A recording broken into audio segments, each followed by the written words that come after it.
On this week's video, we're going back in time once again. That's right, in honor of the new Invisible Man movie coming out, I figured it time to revisit the Universal monsters. A few years back, I did a video on Frankenstein, Dracula, the Wolfman, and the Mummy, and I figured it's time to go for Volume 2 and cover the Invisible Man movies, as well as the Creature from the Black Lagoon series, and round out the full repertoire of the Universal monsters. How does this continuity hold up? Well, pardon the pun, let's see. Our transparent journey begins back in 1933 with The Invisible Man, based on an H.G. Wells novel and directed by Frankenstein director James Whale. We're in England in the winter at the Slaughtered Lamb, or I guess the Lion's Head Inn. A bandaged man with a fake nose shows up, but he's soon shown to be missing a lower jaw. Soon they go to kick him out and he removes the bandages to reveal nothing underneath, as if he's some kind of Invisible Man. It's in the title. He escapes and we find out that he's a chemist named Jack Griffin who injected a type of chemical in a compound he made that turns him invisible, but also drove him mad. He forces his old partner Kemp to help him, and he kills a police officer just for fun.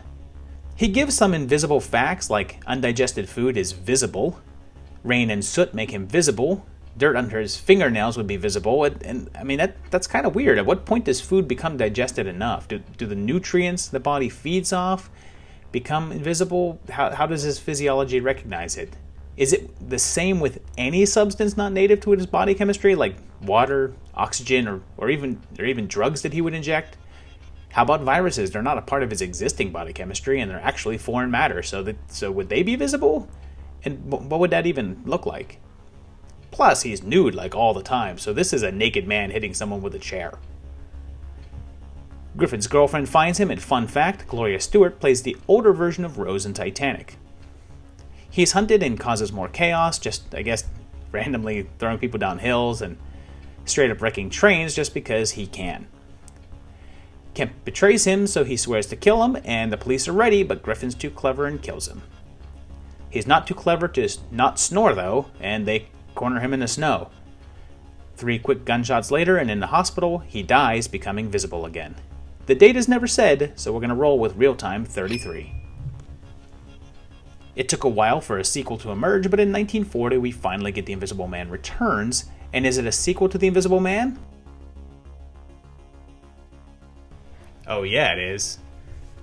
It opens with Geoffrey Radcliffe, a prisoner on death row, vanishing after being visited by a Dr. Griffin, who it turns out is the brother of Jack, and the inspector says that the first movie was 9 years ago, which would either make this one set in 42, or this one's in real time and that one was instead 1931, and for no reason at all, that's what I'm going with. When our bandaged friend appears, the voice is that of Sir Vincent himself, but the strain of the experiment is driving him mad while Frank tries to come up with an antidote. Geoffrey uses his invisibility to find his brother's true murderer. He has a final confrontation with the villainous Richard, and I want you to realize that what we're not seeing right now is a naked man on top of him strangling him. Richard falls to his death but confesses first, clearing Geoffrey's name, and they give him a blood transfusion, which unexpectedly makes him visible again. This is followed just 1 year later by 1941's The Invisible Woman, a more comedic take on the premise. We meet lawyer Dick Russell, and he employs Drew Barrymore's grandpa and his assistant, the Wicked Witch of the West. He invents an invisibility machine, and Kitty volunteers for the experiment. After it works, she gets revenge on her boss by stripping naked in front of him and smacking him around, which, let's face it, some of you out there wouldn't see as a punishment. The invisibility is temporary, and a crew of mobsters are also after the machine, including Shemp. Not a fake Shemp, the real one. There's some unseen shenanigans and a whole lot of bigger deal made about the fact that Kitty's naked than in the previous films. Apparently, alcohol causes the experiment's effects to last longer, and the mob steals the machine, and after a while, it finally wears off. The mob kidnaps the professor and Kitty, but alcohol apparently makes her disappear again, and she fights back. You're even dizzier than you look. Whoop, whoop, whoop, whoop, whoop, whoop. This car's license plates lets us know that it's 1940 here, so we're set in the same year as the Invisible Man returns, or possibly in a different continuity.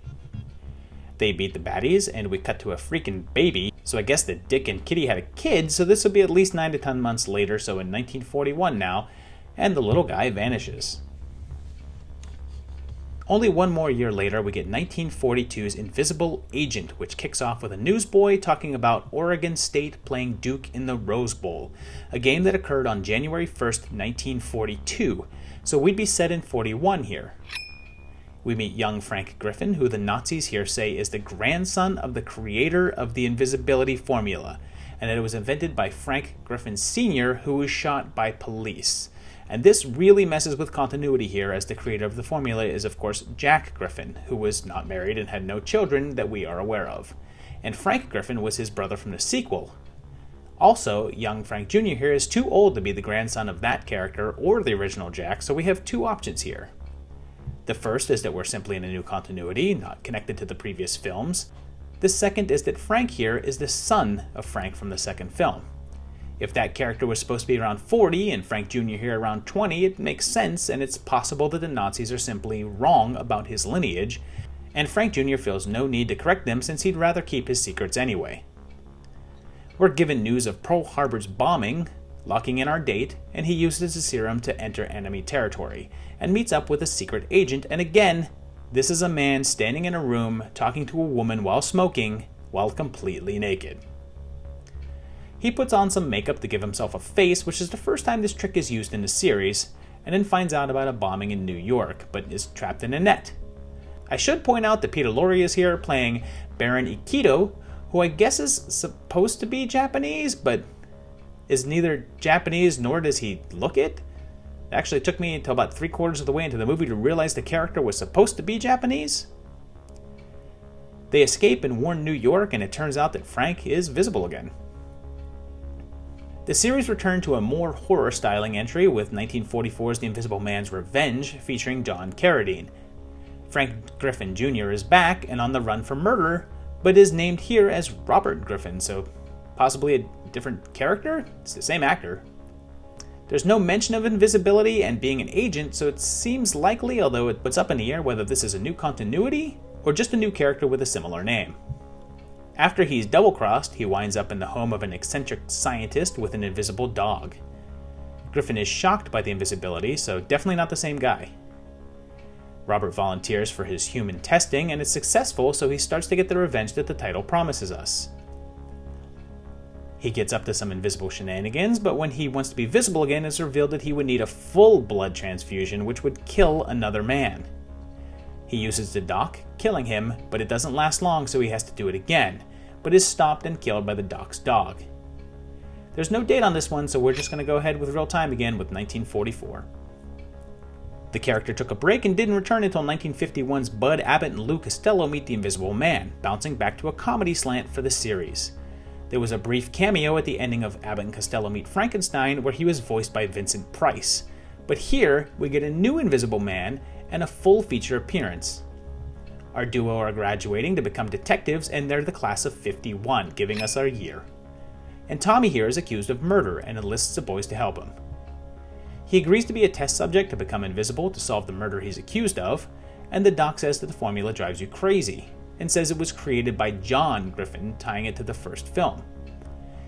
It works, and transparent shenanigans happen, and I'm not talking about Jeffrey Tambor being inappropriate. It all leads to a boxing match, and Tommy gets drunk, but it doesn't make him visible, so clearly a different formula than that of the Invisible Woman. In the big match, Lou wins the fight with Tommy's help, but the mobsters try to kill them all and wound Tommy, so they give him a transfusion, which of course makes him visible again. I guess some of Tommy's blood gets into Lou, so he goes invisible, but he reappears shortly after, although his legs are on backwards, because that's how invisibility works, I guess? We jump ahead now to 1954 for the beginning of a new series with the creature from the Black Lagoon. He was one of the later creations of Universal, yet earns his spot as one of the most iconic monsters of the era. We meet Carl and David here, and they're studying the fossil of an unknown creature and go in search of its source in the Amazon. And while they search for it, we get our first look at our buddy. It takes a liking to Kay here, in the shape of her water, and after a series of encounters, they eventually capture it. Of course, it escapes, leading to a confrontation underwater between the creature, which sees douchey Mark get killed, and Gillman eventually kidnaps Kay and takes her to his underwater lair. The crew shows up, surprisingly dry for some reason, and shoots him, and he swims away, looking mighty dead. There's no visible date here, so we're saying real-time 54. One mere year later saw a sequel with 1955's Revenge of the Creature, and we're back in the Amazon, and it's a little while later since the boat is now the Pt.2, I guess to replace the damage from the last film. Lucas is back, and they're looking for the Gillman, and he says it was here last year, so we're 1 year later, so possibly 55? The creature shows up again, very much alive, and they use explosives to capture it, and then, holy crap, little tiny baby Eastwood. The creature is taken to an ocean facility for study and display like a two-legged Shamu. His eyes are different now, bigger, and I guess easier to see out of for the actor, and they just kind of chain him up in a tank, like Shamu. Crete and Helen here study him, and we get this exam note that states the date as 7/10/54, setting us in 1954, which would make the original film in 1953, actually. Gilly escapes, and he hunts Helen, and our couple go on vacation and go swimming, and you know, all I'm saying is if there's an underwater creature obsessed with you, and you know it's on the loose, maybe visit the mountains. Go hiking. Head to Disney. Something. Our boy kidnaps Helen, although I don't know what he plans to do with her because we've seen what he's working with. And loving just ain't in the cards. They catch up to him and shoot him again and end it with the exact same shot of him sinking as they did in the last one. The trilogy ended with the following year's The Creature Walks Among Us. This one kicks off with a team of scientists on a mission to capture the Gillman. They use this machine to identify fish.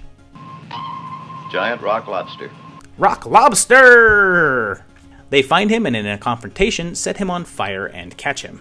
They operate on him to turn him into an air breather, and for some reason his eyes mutate and he takes on a more human appearance, and the fire burned away his scales and there's skin underneath. He tries to escape but can't breathe underwater anymore, so he almost drowns, and then he just kind of hangs around staring at things. Finally, a jealous scientist kills another while the former Gillman watches, so he escapes and gets revenge, I guess. He heads towards the coast and returns to the sea, although he has several bullets in him and can no longer breathe in water, so his final fate is unknown.